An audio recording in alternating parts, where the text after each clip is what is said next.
Hey, it's Jang here from UltimateRC.com with a look at the Aquacraft Reef Racer 2. This is not a new product by any means. It's been out for years. I've been interested in it for years, and finally I pulled the trigger and figured I would share with you my thoughts and experiences with it. It costs $70, ready to run with a battery and a charger. It's a small, pretty quaint, simple little boat with a molded ABS hull and a detachable upper canopy piece.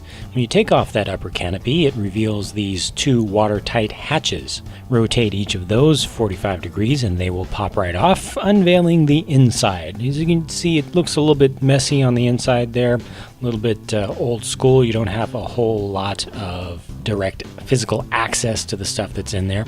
It's electronics in the back, battery in the middle, and motor up towards the front. The motor is a little 380 sized unit, and it is strapped down to the hull on a plastic mount. It does have a water cooling tube going around it. It has a rubber adapter to connect to the prop shaft. That's a vibration dampener. And then here's the battery. It is an 1100 milliamp hour nickel metal hydride pack built with 2/3 A cells in a 2x3 configuration.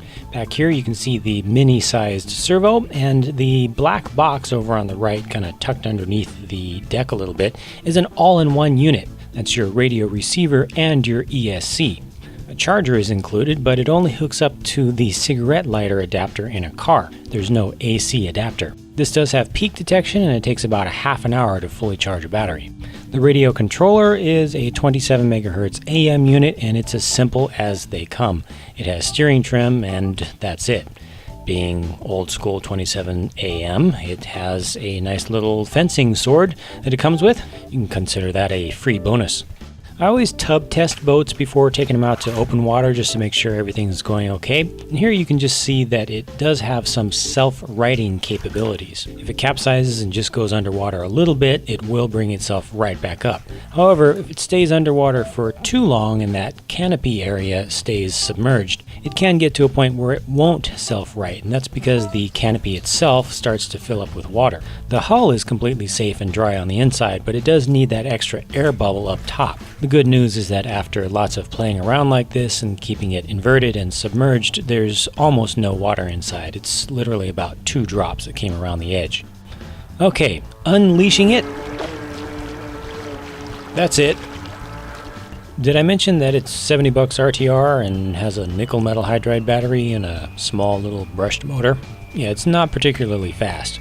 If you're a complete speed freak and you need everything that you own to go as fast as possible, just don't even consider this boat.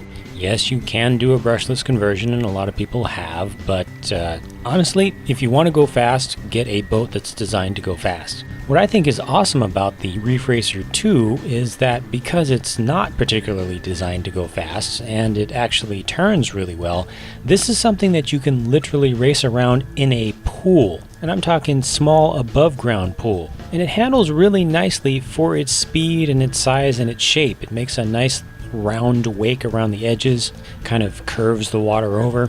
It turns on a dime and it handles small chop very easily.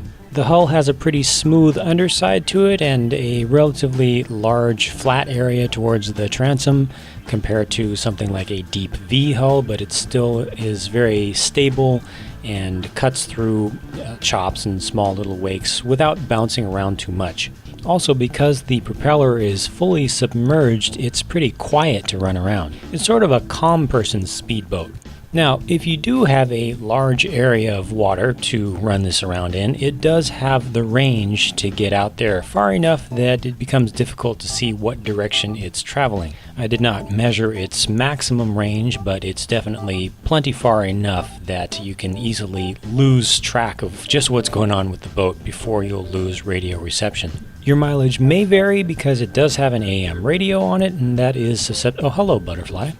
An AM radio is susceptible to glitching from just random EM interference from around your area, but at least you don't have to be scared of driving it farther than arm's length away from you. Now that 1100 milliamp hour nickel metal hydride battery pack will go about 8 to 10 minutes of continuous pretty much full speed running. After that, you'll want to give it a chance to cool down before you charge it, and you also want to give the motor a chance to cool down because it does get a little bit warm in there.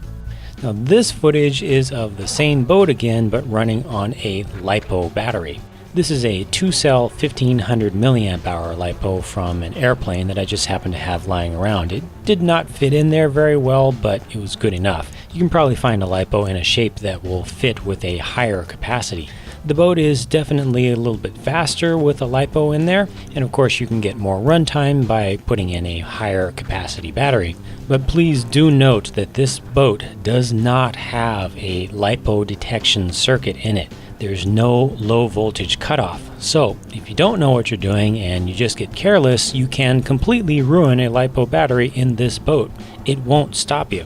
If you know what you're doing, if you're experienced with LiPo batteries, and you have the discipline to always stop immediately as soon as you notice that the top speed has gone down a little bit, then you can run LiPo like this with no problems. Nowadays it's easier and even cheaper to get LiPo packs than NIMS, so it's a nice option to be able to take advantage of. Again, if you have the experience and discipline to do it safely. Also, again, make sure that you do allow a cool down time after a run. If you try to run packs back to back, you might start to overheat the motor and it will not like you. If you're adventurous, a great thing to modify would be the cooling system on the motor. If you can improve that, you can run all day.